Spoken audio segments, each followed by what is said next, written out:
Kita tahu bahwa setiap manusia di dalam sepanjang hidupnya selalu menghadapi godaan-godaan dan cobaan-cobaan ya yang bisa menjatuhkan kehidupannya. Nah, khususnya mengenai cobaan ini saya mau bicarakan adalah cobaan untuk suami dan istri. Jadi kalau menurut pandangan saya kita harus bisa bedakan. Maksudnya begini, pada waktu rumah tangga dalam keadaan ekonomi yang buruk atau dalam kemiskinan, kalau saya melihatnya cobaan adalah kepada para istri. Kenapa? Karena para istri tidak bisa lagi membeli kebutuhannya seperti bersolek ya, dandan dan segala macam pakaian yang indah. Karena terus terang para wanita itu senang dengan segala sesuatu yang indah. Jadi pada keadaan keluarga miskin sebetulnya menjadi yang dicobai adalah para istri. Apakah para istri bisa tetap setia kepada suami di dalam kesusahan?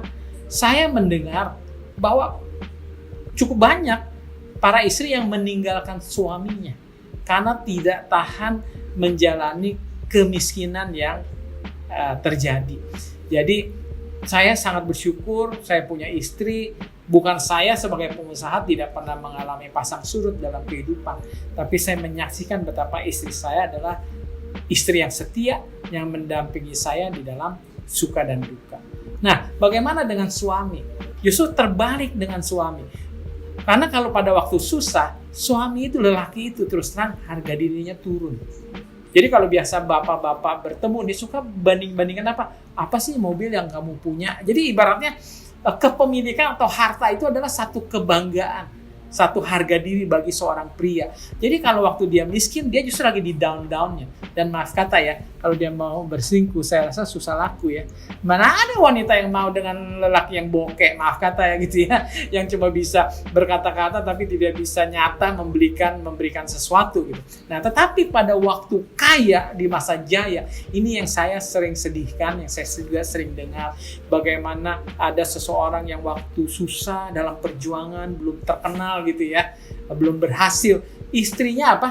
Begitu setia, mendukung, mendampingi. Tapi begitu dia jaya kaya, wah dia mulai sombong, dia mulai lupa diri, dia mulai berpikir, apa yang saya miliki kan saya punya jasa, saya punya punya kelebihan lah ibaratnya, juga harta saya nggak dihabisi oleh satu orang istri saja. Ini yang berbahaya, cobaan bagi sang suami. Jadi disitulah biasanya umumnya ya, kembali lagi umumnya. Kalau ada suami yang berselingkuh dalam keadaan miskin, saya bilang itu keterlaluan. Betul nggak? Udah miskin belagu, kan begitu intinya ya. Tapi biasanya di dalam masa jaya, para suami ini yang benar-benar kenceng godaannya. Kenapa? Aduh, coba deh. Contoh saya deh misalnya ya, saya kan nggak jelek-jelek amat, tuh saya nyetir mobil Mercedes yang tipe mahal gitu-gitu. Turun. Bagaimana sih wanita biasanya kalau ngeliat, wih ganteng kaya pula. Dan biasanya kalau pria ganteng dan kaya, terutama pria kaya deh, walaupun kurang ganteng itu jadi rebutan sebetulnya ya.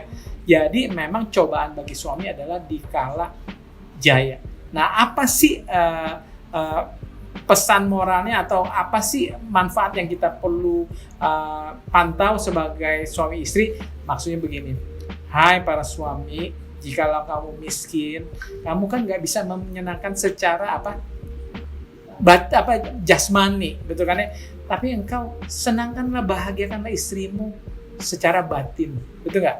Nah, para istri waspadalah apabila sudah mulai bertumbuh banyak berkat, kenikmatan, harta benda, waspadailah dengan suami Anda. Kenapa? Karena banyak di sana wanita yang mengintai, yang juga menginginkan kalau orang bilang, ngapain nanam pohon lama-lama tungguin dia berbuah belum tentu. Lebih baik pohon yang sudah jelas berbuah. Jadi banyak juga para wanita yang maunya bypass ya, daripada cari pria yang masih kecil, masih muda, masih perjuangan, mendingan cari yang sudah jadi.